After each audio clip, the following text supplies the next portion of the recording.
Welcome everyone to another episode. I'm Chris Watson, and today we're going to be speaking with Andy Haskins, co-founder of ConversionWise.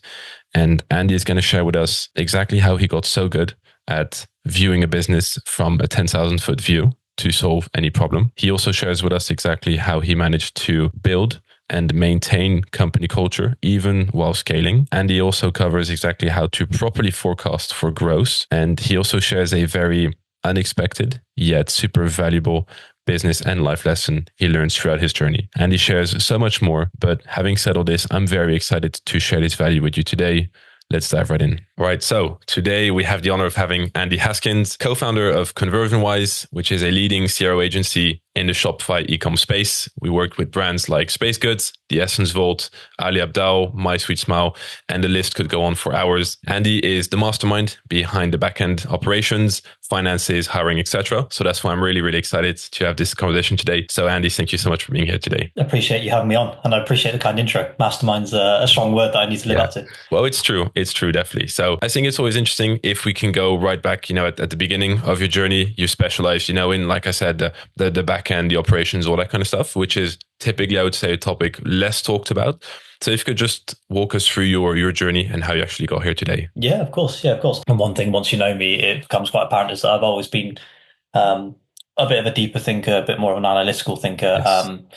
Really enjoy getting stuck into problems, finding solutions, challenges. Whereas obviously everyone who may know Ollie a bit more, which is probably why we complement each other, because he's a fast thinker. He likes to just face things and get into these conversations. So the way these things usually work is that Ollie have an idea, or Ollie be thinking fast. It's more like chaos, and then I'll be behind the scenes, and we'll put our viewpoints together. So I've always been that person who, sometimes to my detriment, likes to think deeply about things because I like to solve problems. I really got into the online space back in, must have been 2006, 2007. Wow. Age old story, family gets a computer. I end up hijacking it, start playing around on the software, find out about building websites, and really enjoyed doing that. And it was one of those things where, going back to my mindset, it's like seeing a problem through to a solution, and building a website was one of those things where you would try something and then you saw what it came out like and you could see the result, and then you would go and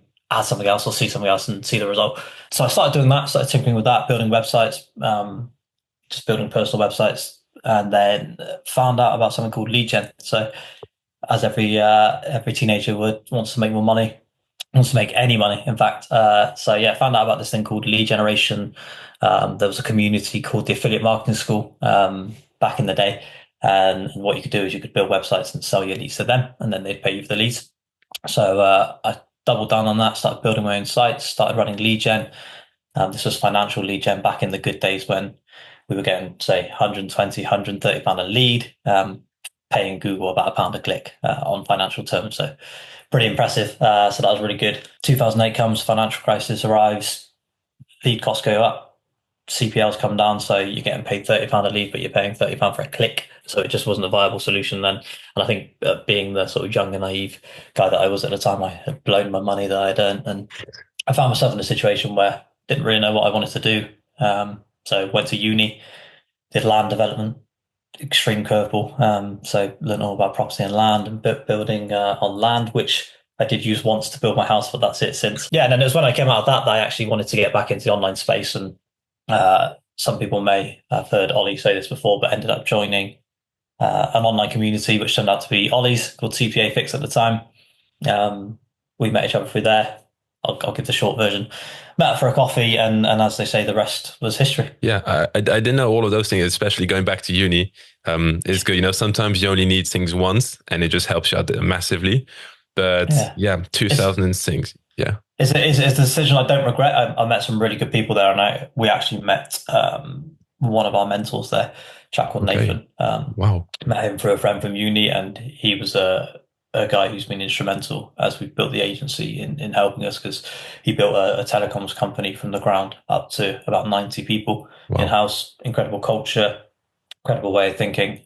So yeah, I don't regret that decision, but it was definitely an interesting decision at the time. It's crazy to think that these little, at the time, events that seem a bit, not part of the journey actually turn out to help you shape, like you said, the agency and all those kind of things. So That sort of also leads me, I guess, into the second question, which is, so you mentioned it started in 2006. Just think I was 6 years old at that time, just wild. But Making me feel old now. yeah, exactly, sort of. And you guys have been, in a landing page and optimization space for over 10 years now, which is a very long time. What is it specifically about this industry that sort of kept your attention and kept you motivated for so long? I think there's quite a few things. I think it can be boiled down to industry specific, but Hmm. also just the day to day. There's never a dull day, and I think it's the same.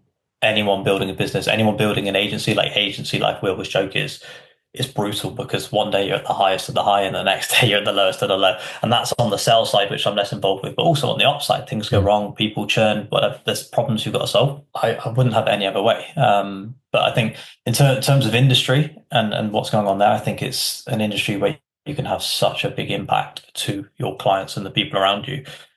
Whether you like with Ollie doing webinars and we've got the academy that's getting people Yeah. started in CRO and they start seeing results and then they come up to us. So I think industry specific, it's just that it's a direct impact ROI driven role where if you get it right for someone, it can truly have a positive impact on their lives, more profit, it can improve what they're doing, it can grow their business. So industry wise, I would say that in terms of keeping on going day to day, like I said, it's the challenge. I mean, me and Ollie always talk about how in 50 years' time, if we're still here, we'll hopefully be sat in a little country pub somewhere in some Nice. armchairs by a fire, just chatting about the experiences we've had. And I think that keeps driving things forward. And that's when I feel very fortunate that I've got Ollie because we're almost so different that it's super beneficial because we can just constantly bounce ideas off of each other. And it's a journey where we're always learning from each other from different perspectives. Yeah, I say 100% agree on the fact that, like you said, the fact you guys are so different, it's massively complementary. Because if you guys are both good at the same thing, let's say you both loved sales, who then does what you're doing now? So I Yeah, think exactly. that's really good. Um, so I guess then also, like actually just going back to what you said about the academy as well, it surprised me a couple of times when actually talking with some of the clients that I'm working with, they initially got interested by going or looking at the academy. They did the courses. They said it helped them massively. Obviously, CRO is a lot of work, and as a CEO or as a founder of an ecom brand, you don't have time to do everything or maybe the resources. So it is interesting, I think, like you said, where they start with the academy and then they find it so valuable. It helps them grow their business, but then it's more they need a done for you service instead of they do it themselves. So Yeah, exactly. again, I can Exactly. understand. I think that's the thing with agencies, and we have people sometimes come to us or prospects come to us and say, "Well, why can't I just hire in house?" And it's like, well, you can, but I think sometimes you still need. There's a few things you still need the knowledge to. You can hire an A player, but you still need to kind of know what they're doing and how they're doing it. But I think also with things like CROs, that there's so many components. There's Yeah, design, copywriting, dev. Um, you can have someone that leads it, but you still need all those additional components. So yeah, it's like a collective buy. And I think in terms of like with the academy, it's one of those things where I guess it happened by chance that it became a very good lead into the yeah, agency, but because we were obviously we just had it there as a product to dispel knowledge, created the course, and wanted to help people because there's a lot of people that aren't at the stage where they can afford an agency. But I guess when you boil it down into like principles and stages of awareness, it's like it's yeah. good that we're getting people further up the funnel that weren't necessarily aware of CRO, and then that's the first point of contact for them, and hopefully a good introduction to it. So it's nice to consider those things and how it flows through the journey. Yeah, absolutely. Yeah, it pushes people down the funnel, and yeah, like you said, for those that aren't at the point where they need an agency yet, it helps them dramatically. And for those that do need it, then they trust you enough. So I think again, if we talk about the sort of broad business perspective, what I've noticed is that you're really good at looking and thinking about the business from a 10,000 feet view. From looking at the bigger picture. So I was just curious, how do you sort of cultivate this broad perspective, and then also how does that influence your decision making? Yeah, I think admittedly it's something I initially struggled with. Okay. I mentioned earlier, I'm quite a big overthinker, so it's quite easy for me to get pulled into the weeds, so to Okay. say, and sometimes I can be right down on the ground, and a problem is a massive problem in my head. So I think for that reason, it's made me more aware of this and self-aware, so that I do, when I face a problem, instantly lift myself out of the problem and go, okay, well, Oh, okay. where's this in the bigger picture? Because I think something that our mentors have told us, we've got a couple of mentors, Nathan, the guy I mentioned earlier, and some other people, they they've always helped us to keep the main thing. And sometimes, like I said, it's almost like there's a trigger or a cue and then a Mhm. reaction for me now to instantly zoom out. When there's a problem, Okay. I just zoom out and I go, well, is it actually a problem? Is it something that will detrimentally impact us? Is it almost like a one-way, two-way decision? I know Jeff Bezos and Shane Parrish wrote a great book called Clear Thinking about this stuff. And what I'm trying to do is go, well, if I take that 10,000 foot view, instantly come out to it, is it moving the needle? Is it the main thing? Is it something I really need to panic about? So I think that's helped me. That it's almost like the overthinking, which used to be a huge problem, has become a saving grace for me, because Yeah. I now always get caught in that mindset again, which like everyone's human, right? Like you have tendencies to go back into your own ways, and we're just trying to constantly improve. And it's become the cue for me to instantly just go, right, overthinking this 10,000 foot view. What we're Mm. trying to achieve, and in terms of 10,000 foot view, when you're looking forward, that's the stuff I enjoy. I love looking at the numbers. I love looking at where we need to be 3, 6, 12 months down the line, reverse engineering if we want a certain revenue goal, how many uh, uh, clients do we need at a certain AAV, and then what numbers do we need off the back of that. So that helps that I enjoy that. Um, but yeah, that's probably what I'd say there. Mm. Okay. It actually helps me out as well a little bit, because we chatted about this before that we both, tend to sometimes overanalyze things and decision paralysis, where as maybe as you compared Oliver, he might just go for it and find the better or perfect solution as he goes. So yeah, I love that. The fact that since maybe on your personal side, you always sort of went out like, is this really a problem? It helped as well dramatically with the business. So I'm guessing then also one question, which is, imagine that you had to start all over again. Um, with the knowledge that you have now, what mistakes do you think you would actually avoid to trying, to scale the business the way you guys actually have done it?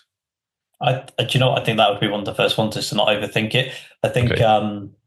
uh, I can't remember where I heard it. It was a few years back now. It's someone like Alex or Moses or something like that. But he was talking about how as long as you're directionally correct instead of absolutely correct, that's what counts. Mm-hmm. And I think it's very true. And it becomes apparent that you can't really act unless you have data, and you can't get data unless you act. So it's kind Okay. of there's it's chicken and egg, but Yeah. the acting ultimately needs to come first to get the data to then go forward. Mm. Otherwise, you're just making decisions. So I would like the first mistake I would avoid is to not overthink. I Mm-hmm. think both me and Ollie have been victims of that in the past, because we've run this for like 12 years now.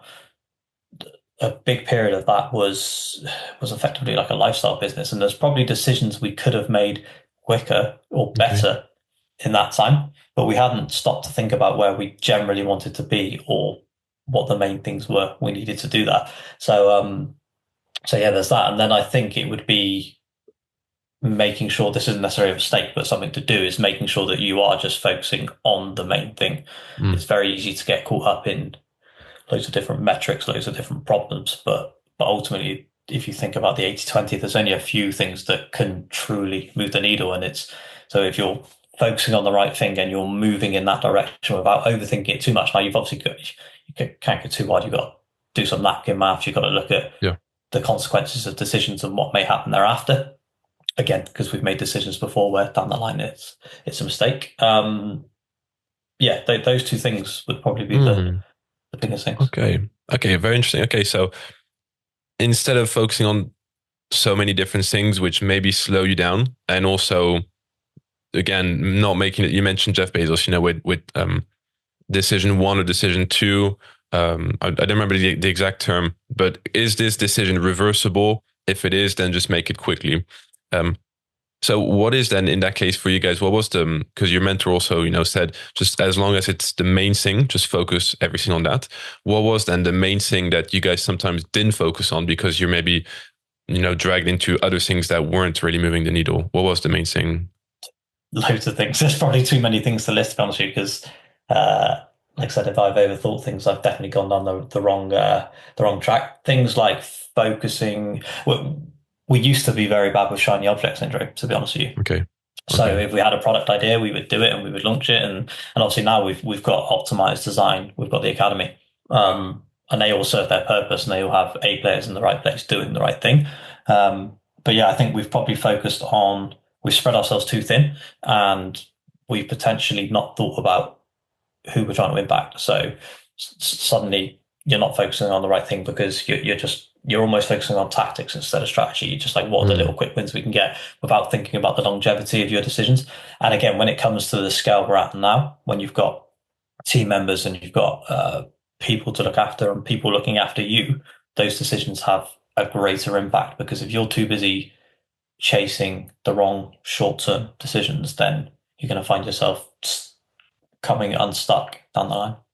Okay. So if we quote Alex Ramosi again, I think he said once that doing the boring things repeatedly is what really scales the business. So is that also what you're saying with you guys, where I think we all have a bit of shiny object syndrome sometimes, where you're doing something, it maybe doesn't seem as quick or as easy as you initially thought. Let's move on to the next thing. But as soon as you guys locked in on one thing and just kept your head down, removed distractions, that's when you started seeing the most growth and the most scale. And for us, even that was launching Optimize. Again, Optimize has the biggest impact for clients. There's a lot of people we can impact that we already knew in our circles. And of course, for us as a business, it makes sense because of the recurring play. So it helps us to scale effectively. Now, when you talk about just doing those boring things, I think that 10,000-foot view comes into play again because I think it's the same with everything in life. It's kind of like a dichotomy because I go between like, I don't know why I'm 35. I'm 35 and I'm like, I should be doing more. I've got so much more to achieve. And then on the other side, I'm going, well, if I just focus on ConversionWise, that will do everything that this could do anyway. And I'd spin wheels over here, or I'd have to do 10 things to even get a remote bit of traction where we've got this incredible business with incredible people and incredible clients. And I think that 10,000-foot view can help with that sometimes because it's exactly that.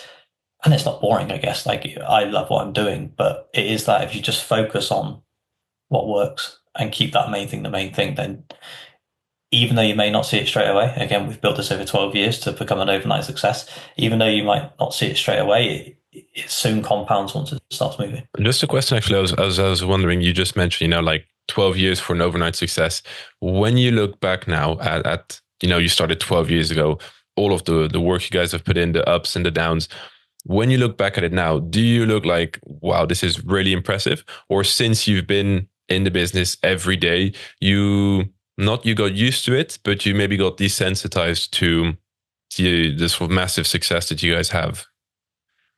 I feel like we're not done. I think that's the problem with that is that I look at people and I guess this is a blessing and a curse because you don't necessarily want to compare yourself to people. But when I look at people like Alex Hormozy or Andrew Wilkinson, or all these guys that are taking action and doing things like they've obviously got their own journeys and they're doing certain things and we certainly can't take away from our success. It sometimes makes me think it's not envy, but it's like we can do a lot better. So okay, good. Yeah, that's a nice answer. I like it. So still very, very ambitious even after 12 years. So that's a good one. If we now talk, and we're on to sorry to interrupt. I just think we're at a good stage. Like I said, there's never a dull day.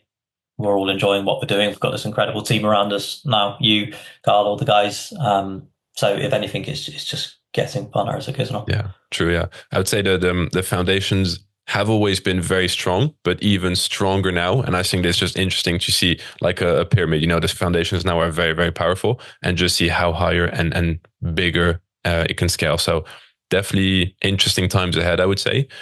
If we talk now a little bit about efficiency, maybe you already responded or answered, to this question a little bit.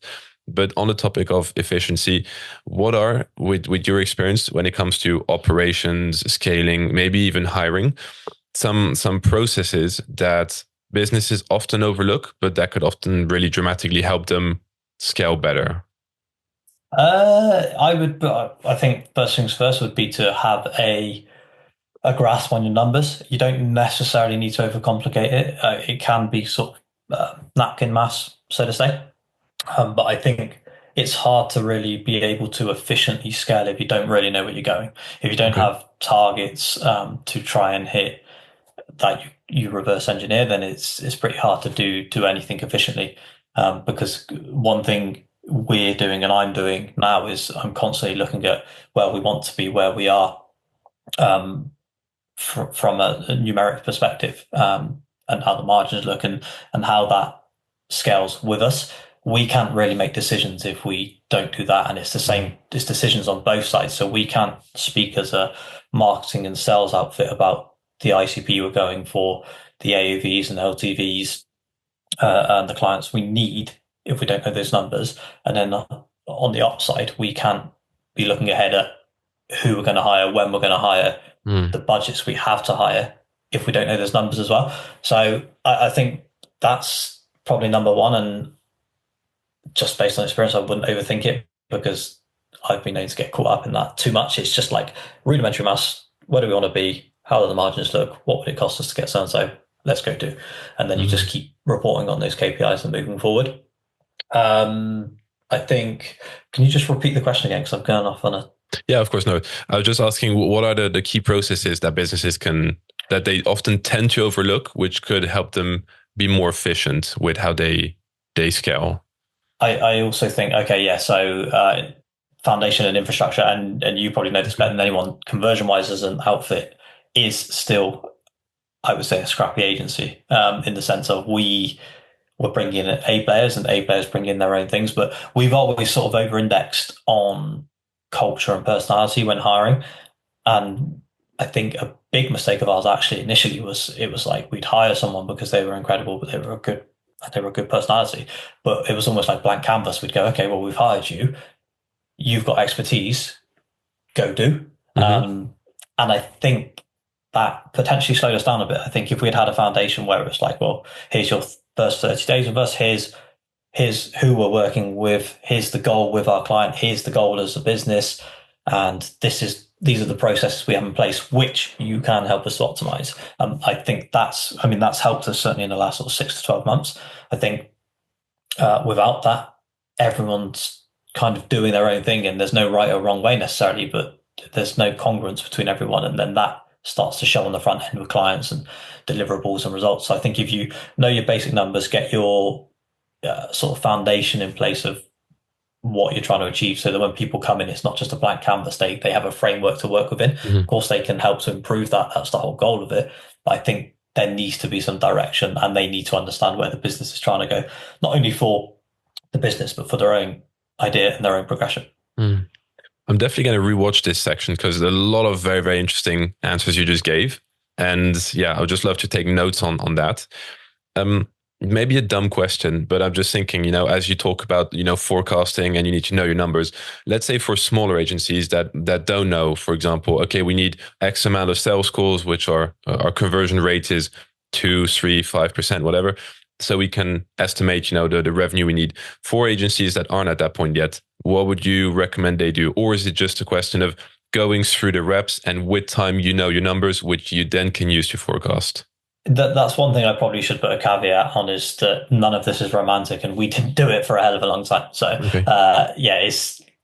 And we're still learning from it. So again, don't overthink it too much. It's probably worth, like I said earlier, you can't have the data to work on unless you act first. So like you just said, in some ways, we grew for a long time just by selling and selling and selling. And there was a certain capacity. I mean, the business initially grew with just Ollie on sales and me as a project manager. And then we have a team of designers and developers, and that was fine. And then we started pushing the boundaries of capacity. And then that's where we were like, okay, well, firstly, where do we want to take this? And then secondly, how do we take it there? What do we actually need? And then, but we couldn't do that without the data, because with the data, you can see that, but then you can also learn what levers you need to move. So it may be that we would say, well, actually, we think we need a new account manager now. We're selling this amount. This is our margin. Can we do it? Okay, well, let's try and up the price a bit. Let's look at the budget we've got for an account manager. So we couldn't do that without the data. So yeah, I would say just take action first. I think there's that whole saying of like, do 100 reps. Same with anything, like do 100 sales calls or do 100 sales and then look at your data. Like who's your ICP.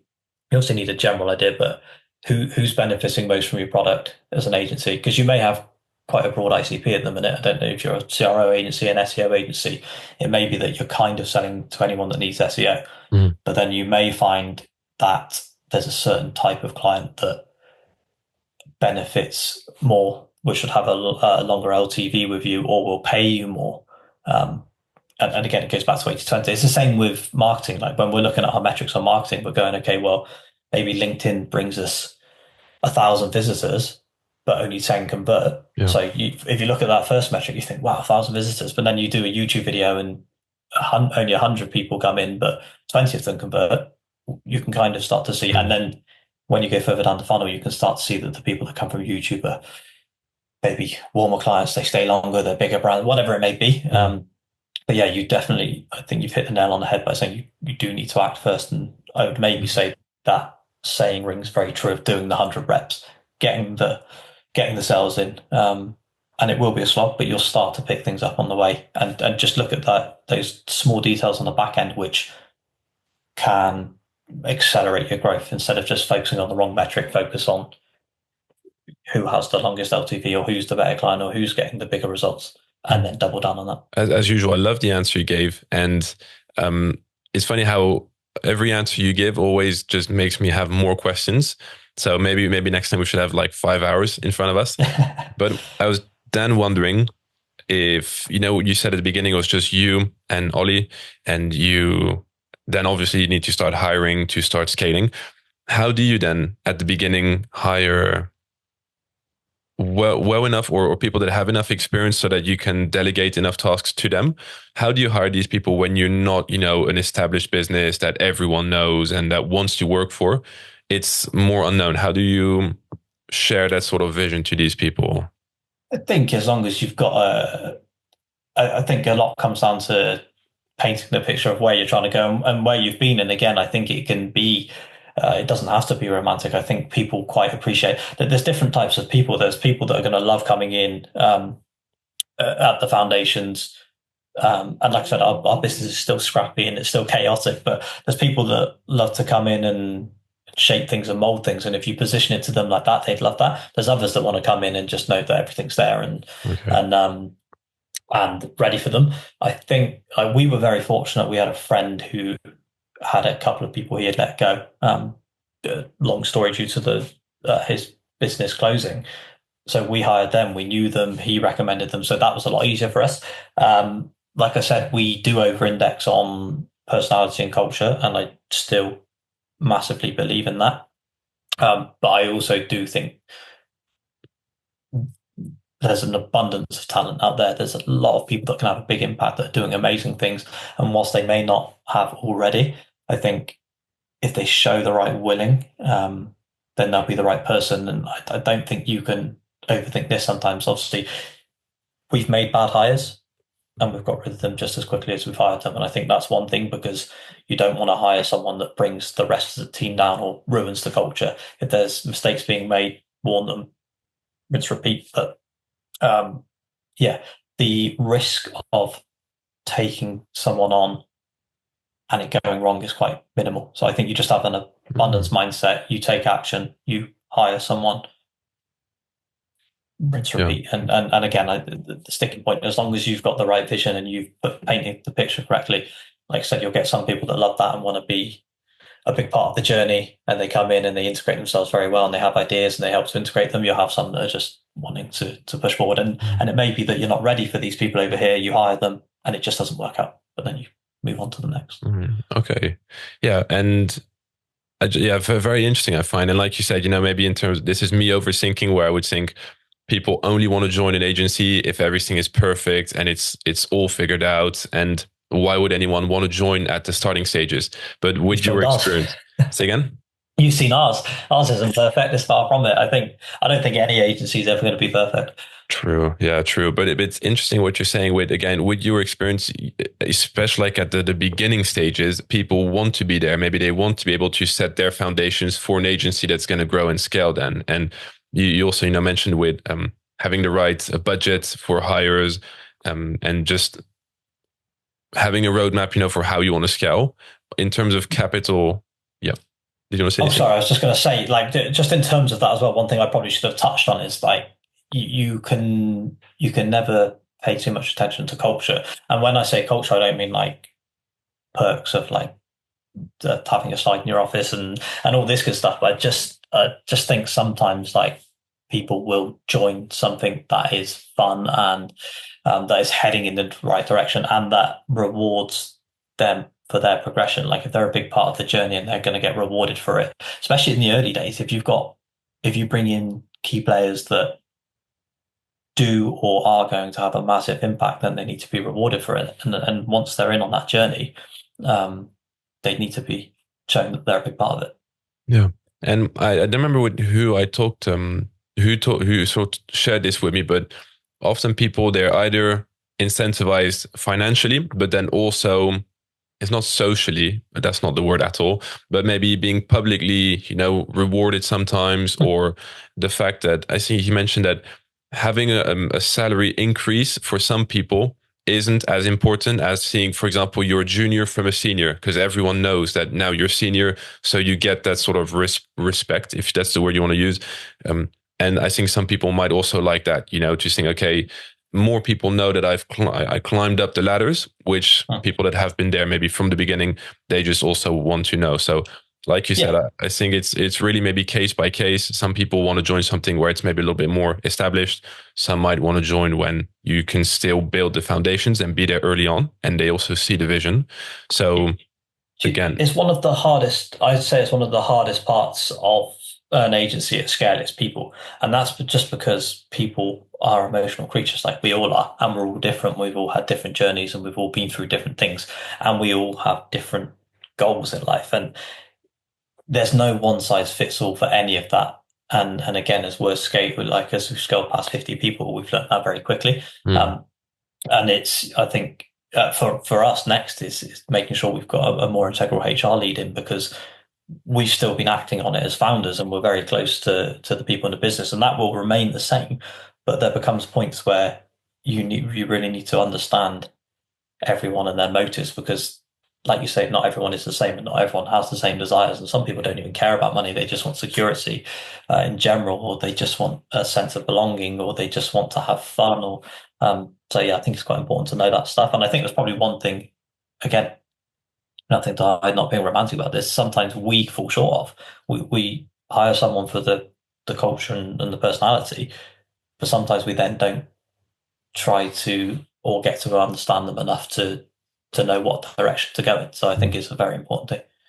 and I guess this also goes back to what you were saying, where you take action and the data tells you how it goes. And it's maybe not necessarily just looking at the numbers, but also with what happens, when you hire someone, you have maybe this expectation, and maybe with enough hires, with enough reps basically with that, you see a pattern of, okay, people that come in with this attitude, they either are very beneficiary to the agency or they tend to demotivate people. And again, you can only know that with your own proper experience. So Yeah, again, yeah, I guess that definitely. goes back to the And foundation. it is the same as CRO. It's the same as anything. There's obviously the numbers, but there's also the sentiment that goes a long way on that.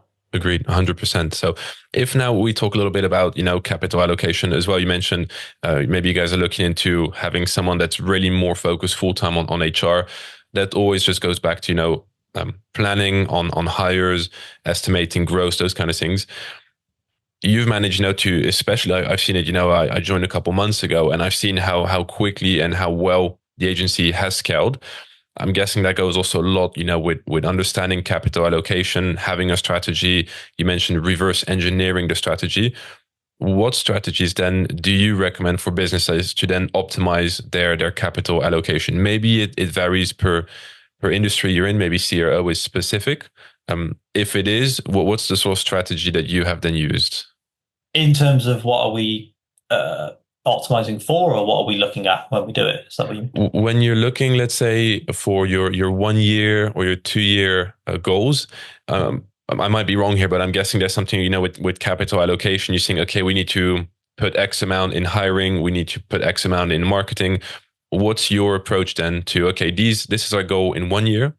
How are we going to get there? Yeah, yeah. I think one thing I've learned, and by the way, quite often the rule book does go out the window, the strategy goes out the window. Okay. But one thing I have realized is that all businesses, and I say this from experience with mentors and being a mentor for businesses, is that everyone looks at numbers differently, even down to the nuance of terminology, Okay. revenue, gross profit, net profit. People look at them quite differently. Um, we have predetermined figures, so we're looking at ourselves and then we're looking at our direct costs against that. So what are the direct costs to fulfill it in terms of the people resource, the software resource? Then we have operating expenses, which is pretty general again as our generic softwares across the board, all other travel, things like that. We have certain thresholds we're looking for, and then when we started looking at our numbers properly, we kind of took where we were as a benchmark and what we'd been doing and looked at what levers we could move and where we wanted to be. So it was like if we can get higher ticket clients and we can carry on a similar trajectory, where does that put us in a year? And then we kind of worked back at a relative growth rate. And then from there, it's just getting the rudimentary assumptions in place of if you're looking to build out the optimized team, it's what's the structure of that team. So we've got the strategist, CRO managers, specialists below them, devs. What do each of them cost? How many do we need? So, for example, each specialist has 4 clients. If they cost X amount per month, how much is that going to cost us? And then you can kind of reverse engineer it because then you can look at the unit economics of each product you sell. Sorry if this is, I'm trying to make it sound as simple as possible, but yeah, it's just Makes sense. knowing the basics. So each client we bring in, whether that's 7, 8, 10K, what does it cost to fulfill that? And then we can kind of just extrapolate out those numbers. So when it then comes, we have monthly management accounts. So every month we're getting the numbers for the month for the actuals, and we're going, okay, well, where did we overspend? Where did we not spend our budget? Were the sales where they needed to be? If not, why not? Was it that we didn't have the right amount of sales? Is it that they were a lower AOV for some specific reason? And it's the same on costs. Were our dev costs higher than they needed to be? Well, is it justified? Yes, no problem. And again, I think even in that situation, when you're looking at the monthly management accounts, it's making sure you don't get caught in the weeds again and zoom out to the 10,000 foot view. Because sometimes you can look at those and go, wow, it was phenomenally over budget, or the margins have really been crunched this month. And it could be a couple of small things that have changed it. Currency exchange being one for us. When we're dealing with USD and euros and GBP, currency exchange can affect us. And when you look at that in 1 month, it kills you. But then when you zoom out to look at the whole year, you think, well, there's nothing to worry about. I can't help but just saying that I feel sorry for smaller agencies that don't know their numbers yet because they didn't go through all the reps. Because how can you grow if you don't know these numbers? Let's say, for example, you don't know your numbers and you think, okay, we're growing. And at the end of the month, you've spent more than you generated. And then if you don't know next month how that's going to go, how can you avoid actually not digging a grave for yourself, basically? Keep it simple, I think. Like, don't expect to be like, you got to walk before you can run. I think one thing to say is, like, when you're running an agency, if there's demand for your product, there's always going to be a situation where you've either got your delivery teams back against the wall. Even when I was an account manager myself, sometimes the capacity's so pushed that your back's against the wall, and then sometimes, like, we have it in like peaks and troughs where we then hire into that, or we forecast hires and then sales are lower, so suddenly the sales guy's back against the wall. There's like a line in the middle, and you're never just traveling along that line where you've got a perfect balance of people on the delivery team and sales coming in. It's one or the other, and it just weaves side to side. So you hire into it, and then the sales need to catch up and fill the capacity, and vice versa. I think when you're just getting started, that's like, again, because I was a victim of this, is don't overthink it. Just get the rudimentary numbers in place and get a feel for it. Your back will be against the wall for a bit, and then you'll have to make that first hire. You'll make that first hire, so you'll watch your margin dip a little bit, but then you'll grow into it, and there'll be efficiency that shows down the line as you're retaining clients. So that's that 10,000 foot view. It's going, okay, well, we've taken a small term initial hit, but it's going to benefit us down here. But just like basic numbers like how much are you selling your product for, how many leads you're getting in, what's your close rate. Just look at where you could be if you continue on that trajectory. If it's just one person doing the delivery as well, what's their capacity? Okay, well, they can take 10 clients on this forecast we're going, or with our goals, we're going to be at 12, 13 clients in 3 months' time. So let's maybe start considering a hire. That's going to cost us $3,000. What does that do to our numbers? And like just the basics. Don't overcomplicate it. Like we're at a point now where we're going down to minutia, but we're also not focusing on minutia in the sense of we have every line item, but we don't overthink every line item. Okay. I love how detailed your response is, and you can clearly see the amount of experience you have. And also, I think that it's really nice to hear, actually, because the questions I'm asking, you can clearly see that I overthink everything far too much. And it's just nice to hear that you said you initially, had that where you overthought a lot of things. And the response you have frequently now is just don't overthink it. And it's clearly showing to be effective with how the agency is growing and scaling. So again, love that answer. If we go a little bit now on the topic, which we briefly touched upon, which is culture, company culture. I haven't been part of tons of agencies, but I speak with a lot of people who are in other agencies. They've got their own agencies. They're employed there. From what I'm hearing and from what I've seen as well, is that one thing you guys have done incredibly well is just have incredible company culture within the agency. Everyone is very motivated. Everyone is always sharing ideas, tips. Everyone seems to just love what they do, and they just found their sort of home. As the agency grew, I don't find it changed anything. It's easy when it's a small agency. Everyone knows each other. As it grows, maybe it becomes a little less personal. You guys have managed to keep this great culture. How did you guys basically, I guess the question is, how do you guys have such great company culture? It's a very good question. And I appreciate hearing your angle of it as well, because I think for us, I think it's hard. We also met Nathan, who I mentioned earlier, our mentor. He grew his telecoms company to about 90 people. They're all in an office here in the UK. The vibe was electric, very good. And I think from that, we just saw how people were having fun. I think it is hard at that scale, and I would say it's something I'm probably struggling with is like, even when I'm looking at the 10,000-foot view, I think it's hard to lose that thing where you're trying to speak to everyone every day. When you're 5 people, 6 people, it's quite easy to just check in with everyone and you have meetups. But now we're a global team, 50 plus, and it's definitely harder. I think it's something we still need to improve on. And you may say the same. You can help us on this call. But like, I think we still need to get better at communicating where we're going and what we're doing. We obviously do things like rewards. We do things like our daily stand-up positive focus call where people can come in and out as they want.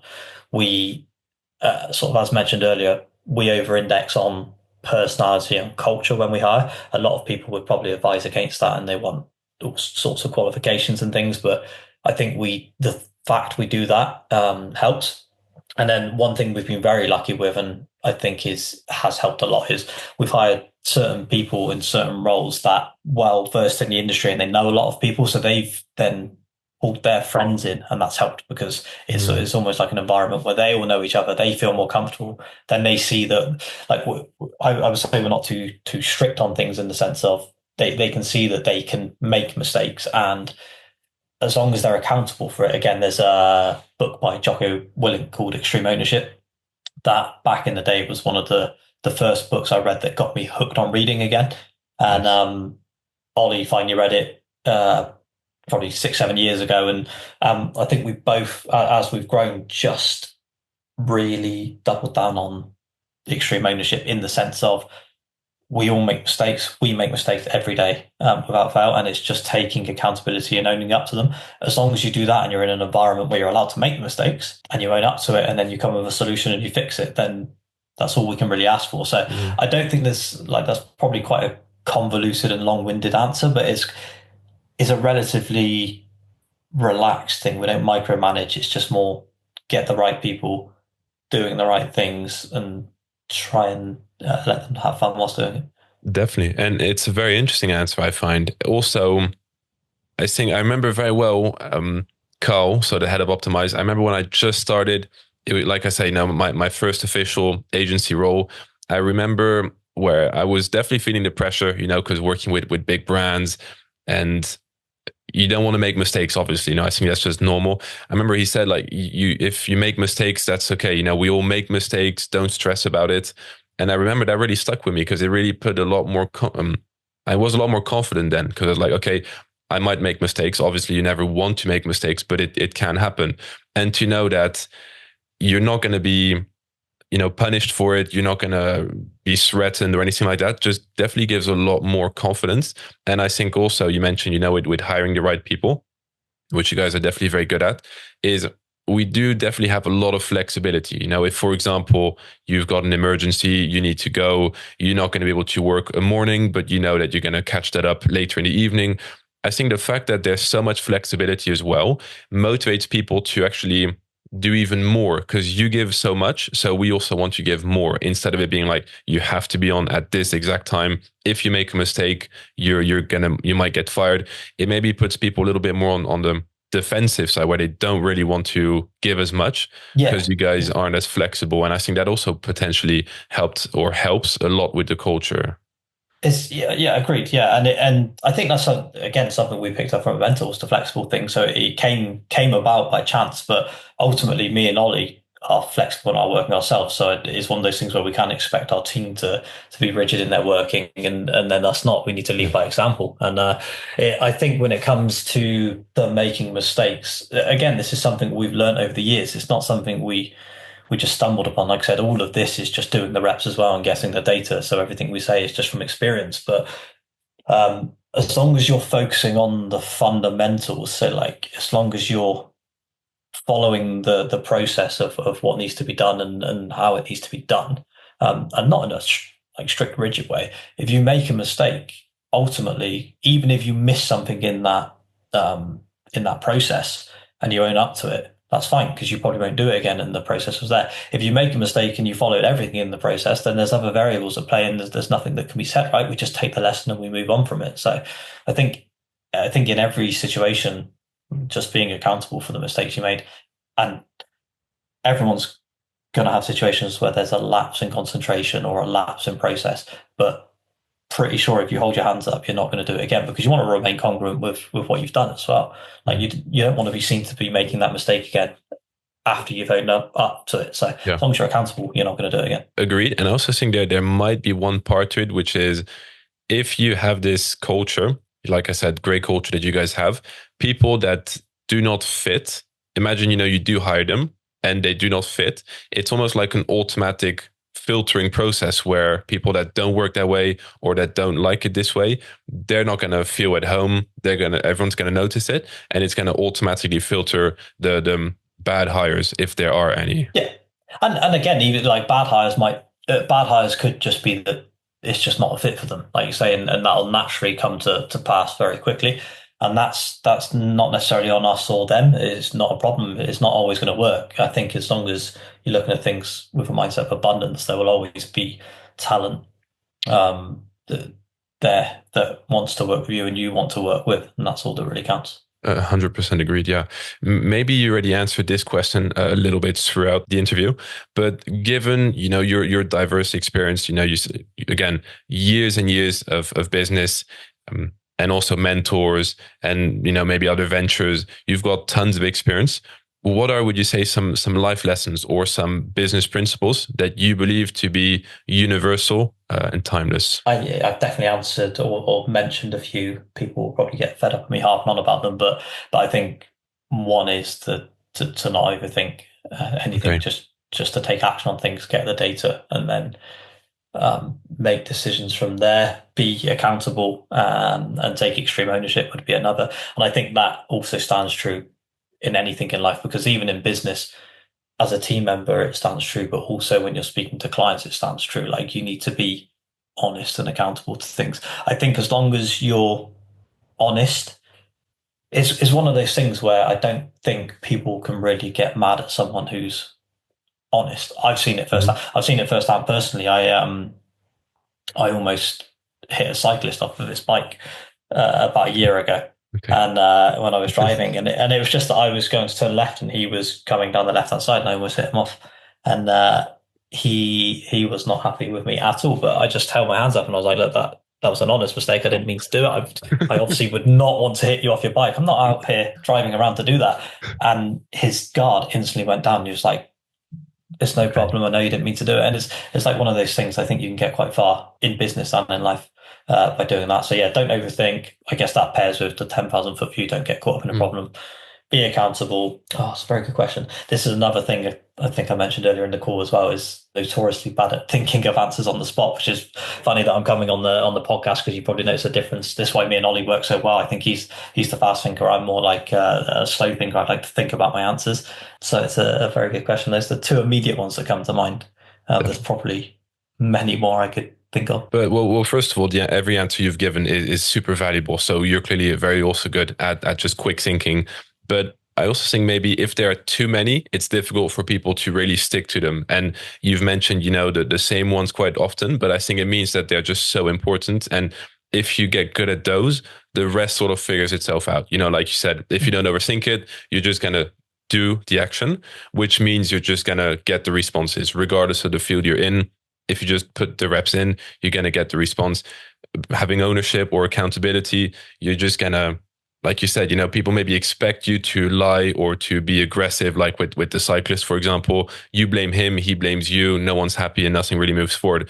But if you just open up to the mistake, potentially someone made, you maybe trust that person a lot more. And I think it was with Robert Cialdini. Robert Cialdini, yeah, Exactly. yeah, exactly. He in one of his books, he mentions that if a mistake or a negative experience is an opportunity for positive experience if you just act the right way. Like you said, I'm not saying you're gonna, drink a beer then with the guy you almost knocked over on the bike, but at least, with business, if you own up, like you said, to a mistake and you right the wrong, it makes them think, okay, everyone makes mistake in business, but at least I can trust them to find a solution instead of just pushing the blame to someone else. You lose trust a lot. So I think there's also a lot of positive from exactly what you just said.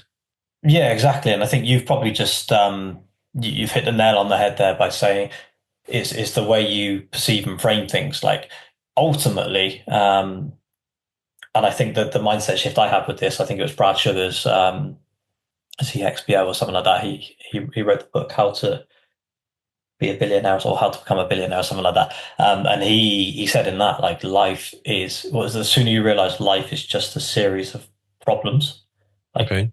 everything is effectively a problem. That's all it ever is, right? Like when you open your inbox, it's usually someone else's problem. And as soon as you realize that and just realize that there are opportunities to learn and grow, then that's when you can be vulnerable, but you can improve. And it's the same as just reframing everything in your mind, not even from an accountability perspective, but we used to have a core value. We used to be quite good at core values when we were a smaller team, and we used to have these core values, and every day we would, on our positive focus call at the end of the call, someone would state a core value and how they had used it the day before. Okay, nice. And one of those was seeing problems as challenges. And it was just that mindset shift of like how you perceive anything, whether it be a problem you've made or a problem you're facing, can change everything. And it's the same in life in general, right? If there's something sad you're facing, there's most likely positives that come out of it, whether it's learnings or whether you can focus on the positives of what happened. It's the same in business. 100%. So I think you've answered very, very well and with a lot of depth the question I just asked, which was business principles or life lessons that can be universal. And I think it just works throughout, like you said, personal life, the professional life. You mentioned also there's opportunity everywhere. And I do have some rapid fire questions, but one last question I'd love to ask, which is often, I have people asking me about how can they get into the CRO space? How can they, get into this field, which is notoriously known to be a little bit more, the bar is the entry level is a little bit higher than other jobs because there's a lot to learn and a lot to be good at. With your experience from maybe some bad hires, some very, very good hires, and some very advanced people in this field, what advice would you give to people that are looking to actually join this field and have a long lasting impact? I think mastering the fundamentals would be step one. There's obviously like every day there's tactics and like you said, there's a lot to learn. There's so many variables. And it kind of plays into just thinking of CRO, like doing the reps is all we're ever doing with tests. We're hypothesizing, doing the reps, moving on, and you have to get the data. But like, I think if you know the fundamentals of human and consumer psychology, so like you said, Robert Cialdini and people like that, like really double down on that. Maybe layer on another layer of that, and the Academy, CXL, Baymart, like look into these resources and just get to know a bit more about testing. But then I think like if you were coming into our environment, whilst we look for experience, you don't have to be the most experienced necessarily. If you're just getting into it, if you have the opportunity where you can, as an individual, go to someone, I think this is something you're very good at is don't be afraid to just reach out to people. And it could be that if you're just trying to get into the field, you go onto LinkedIn and you start going on brand sites and you do a link video and you send them of your thoughts and let them run with that and just get experience and touch points like that. Again, come to agencies like us and showcase hypotheses that you've come up with and things you've been learning, and then potentially you'll get an opportunity. Yeah, it's actually funny. I remember I sent a message to Victor at the time when he was still part of the agency, randomly on LinkedIn, and we just got on a call. I don't know if I ever shared this story with you, but we just randomly got on a call to talk about CRO because I was just actually trying to learn more about the field. Yeah. Yeah. And he then mentioned that you guys are hiring, send my CV the same night. And it sort of went that way. So I guess, like you said, just reaching out to people and just chatting.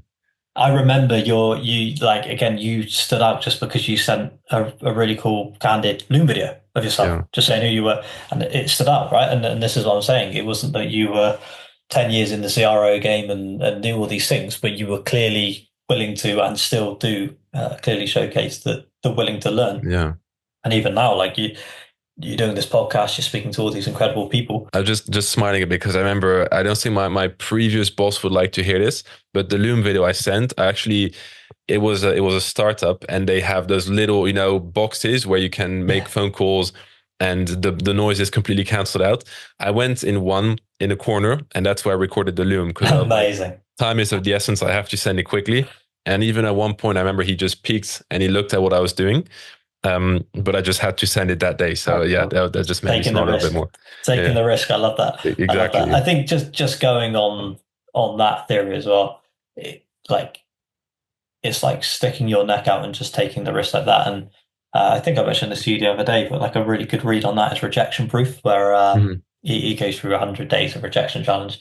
And I think sometimes that's all it takes because you only need the one lucky break to make it somewhere. And like I said, you may not be the most experienced, but if you're showing the know-how and the willing to learn, then you'll get your foot in the door somehow with someone.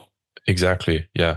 And just before we go on the rapid fire questions, I remember, I think it was Elon Musk actually who said that if he's not making at least 20% mistakes or taking risks, he's not doing something right, because you have to push the boundaries. And again, like you said, you might make a mistake, but you might also get the data, which is going to open a door to so many more opportunities. So again, it goes back to exactly what you were saying. So love the answer as per usual. Okay. Are you ready for the rapid fire questions? Let's do it. So I know you're me and my slow thinking. How rapid is this going to be? Now, I know you're a big reader. So what are the top 3 books you've recently read that you find have had the biggest impact on you? Recently read. One was I shared with you the other day. Was called How to Live an Extraordinary Life. Yeah. Okay. By Anthony Pomplino. That was I think one of the biggest things was like not necessarily one key takeaway. All the takeaways on that were incredible. I think the format was really good because it was written as like letters to his children. And I think that resonated really well with me. Unreasonable Hospitality. That was actually recommended to me by Dylan Ander, heatmap.com. That was an incredible book. Again, just shows how going above and beyond can have such an impact and for the small effort. The third one would probably be it's between, I mean, I read Rejection Proof about 6 months ago, and that was up there again because it's something I'm always working on. I'm behind the scenes, and I'm behind the scenes for a reason because I like to be behind the scenes and doing Okay. my thing. But Rejection Proof was a real mindset shift for me where it was like to Okay. be vulnerable and make mistakes. So yeah, I'd probably say those three. Well, I'm terrible with names of books and all that. So you're already doing a great job with the first question on the rapid fire ones. What's your go-to strategy for overcoming a tough challenge? 10,000 foot view. Instantly lift Nice. yourself out. And again, one thing I didn't touch on earlier, which I like about 10,000 foot view is it's not necessarily, I don't see it as specific to a problem all the time, but sometimes I will lift myself out of a problem and then look at other examples. I've had situations where, like, we've done public talks in the past, and I've been Mm, nervous in the run up to the talk, which I guess is quite normal. And I sometimes get in situations where I'm like, well, what's the worst that can happen here? And there are other people. There's Biden, Trump going on these public stages in front of yeah. billions of people and saying the what I would deem the stupidest things, but they go and do it. They just get Yeah. on with it. So yeah, 10,000 foot view is the one. Lift yourself out Nice. every time. Okay, nice. What's your biggest professional pet peeve? Not having accountability, people not owning up to their mistakes. Okay, yeah, I could imagine that could be very, very frustrating. Yeah. Um, what's the most rewarding part of your job? Oh God, that's tough. The journey as a whole, but I think now that's a culmination of people. It may sound cliche, but seeing people thrive and being able to be a part of that, I think there's such Nice. an impact we can have. And that does sound cliche, but it is very rewarding because I think sometimes, like I said, people are hard to deal with, and I mean that in a good way. So when people are happy and thriving, it's really great to see. Mm. That's a very lovely answer. I love that one. Two more. If you could time travel, would you go to the past or would you go to the future? Let's say 1,000 years. Let's just randomly go there. I do love history, but if you're saying 1,000 years, I would go forward. Okay. I would go to Okay. the future. Definitely. I'd love to see what's going on. If I was going back, I'd go back. I would go back to like the Industrial Revolution and see the prosperity and things that were coming through there. For going Hmm. forward 1,000, definitely. Okay. I wonder what we'd see if we go for the 1,000. I don't know if we'd like it Mm. or not, but it would be interesting, definitely. And I feel like I'm at that stage where, not to sound old, but like I was born in the late 80s, and with like tech and internet and AI recently, like so much yeah, is changing. So I can't believe, well, it'd be hard to know where we are in 1,000 years time. agreed, 100%. And maybe this is maybe a very useless question, but what's the most useless talent that you have? I mean, I can eat a burger in about 6 seconds flat. I'm very well known for that somehow. Okay. I mean, that could be a very useful talent if you have to eat quickly and you just have to go very quickly. So I Very guess true. Yeah, perspective shift again. So, very okay, true. that's an interesting. Okay. So, I mean, like I said, I could keep this conversation going for hours, and every answer you gave was massively valuable. And it's always interesting to have a different perspective. Often on social media, you often hear about the sales, the marketing, the front end stuff, but it's also very insightful and very interesting to learn from you. And, you talking a little bit about the back end, the operations, the finances, the forecasting. So I want to thank you so much for your time today. And for anyone that wants to reach out or keep the conversation going with you, where do you suggest is the best place they go?